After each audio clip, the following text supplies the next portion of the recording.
Hey everyone, welcome back to Beyond Reality, where we dive into the cutting-edge world of VR and AI in neuro rehabilitation. I'm your host, Brianna Hodge, and joining me as always is my amazing co-host, Lyra Thorne. How's it going, Lyra? Hey Bri, I'm doing great. Super excited for today's topic. It's something we've both been geeking out over for a while now. Virtual reality and therapy, especially how it affects the brain. Absolutely. So let's dive right in. Lyra, a lot of people probably associate VR with video games or entertainment, but the potential and rehabilitation is huge. Could you explain why VR therapy is such a game changer, particularly for neurorehabilitation? Totally. VR therapy is fascinating because it taps directly into how our brains work. It leverages this incredible concept called neuroplasticity, which is the brain's ability to reorganize and form new connections. Think of the brain as a city map. When a road is blocked, it finds new routes to get to the same destination. VR helps facilitate that rerouting by simulating real-life environments and tasks, encouraging the brain to build new pathways. Whether someone is recovering from a stroke or dealing with a neurological condition like Parkinson's, VR can help the brain retrain itself in a really effective way. That's amazing. So VR actually plays a role in helping the brain rewire itself. But what makes VR so much more effective than traditional therapies? Why does the brain react differently to these virtual environments? Great questions, Bri. The secret sauce is immersion. When someone is fully engaged in a VR environment, the brain treats those simulated experiences as if they're real. It's this sense of presence that's key. For example, if a stroke patient is using traditional therapy, they might practice repetitive tasks like picking up objects or walking.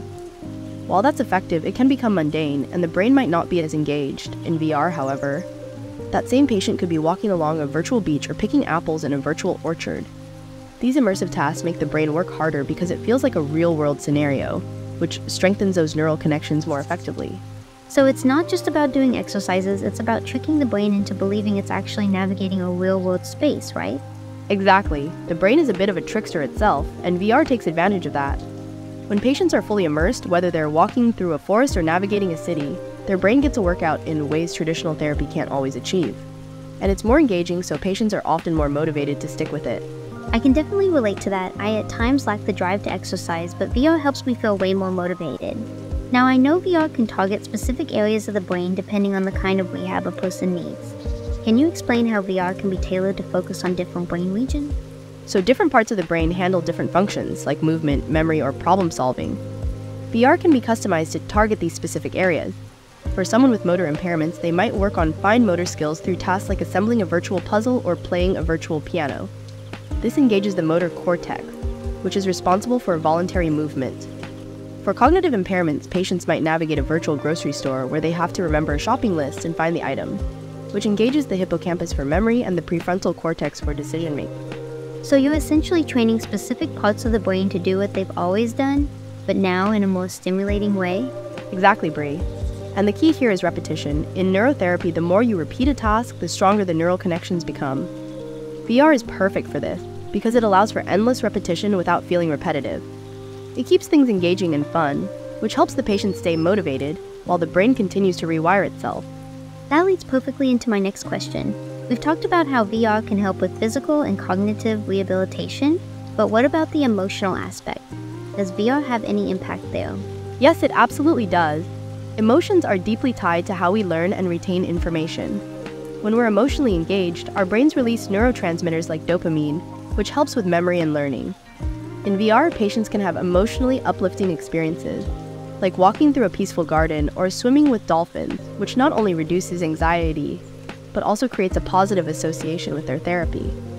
This emotional engagement can be a big factor in keeping patients committed to their rehab. I love that VR doesn't just focus on the physical side of rehab, but also taps into emotional well-being. That really seems to round out the whole therapy experience. Lyra, do you mind giving us some real-world examples where VR therapy has shown success? Of course! One of the most compelling examples comes from stroke rehabilitation. In several studies, patients who used VR therapy for motor recovery showed significantly better outcomes compared to traditional therapy alone. They stayed more engaged, and the immersive nature of VR helped strengthen their motor skills faster. Another great example is chronic pain management. VR can actually trick the brain into feeling less pain by immersing patients in calming virtual environments. This has helped them engage more in physical activities they otherwise couldn't tolerate. That's incredible. It's like VR is providing patients not just with tools to recover, but an entirely new experience of recovery. Before we wrap up, Lyra, what do you think the future holds for VR therapy? The future is bright, Bree. We're only scratching the surface of what VR can do in rehabilitation. As the technology continues to advance, VR will become more customized, adaptive, and integrated into everyday therapy programs. Imagine patients who can travel virtually to their favorite places while working on recovery, or who can relive cherished memories, all while retraining their brains. The potential is limitless, and we're heading towards a future where VR therapy becomes a standard part of recovery for so many people. That's such an exciting prospect. I can't wait to see how VR continues to revolutionize rehabilitation. Thanks, Lyra, for breaking it all down for us today. It's been an amazing discussion. Always a pleasure, Bree. I love diving into the science behind VR and how it's changing lives. Me too. And thanks to all of you listening. If you're interested in how VR is shaping the future of neuro rehab, make sure to subscribe, and we'll catch you in the next episode of Beyond Reality.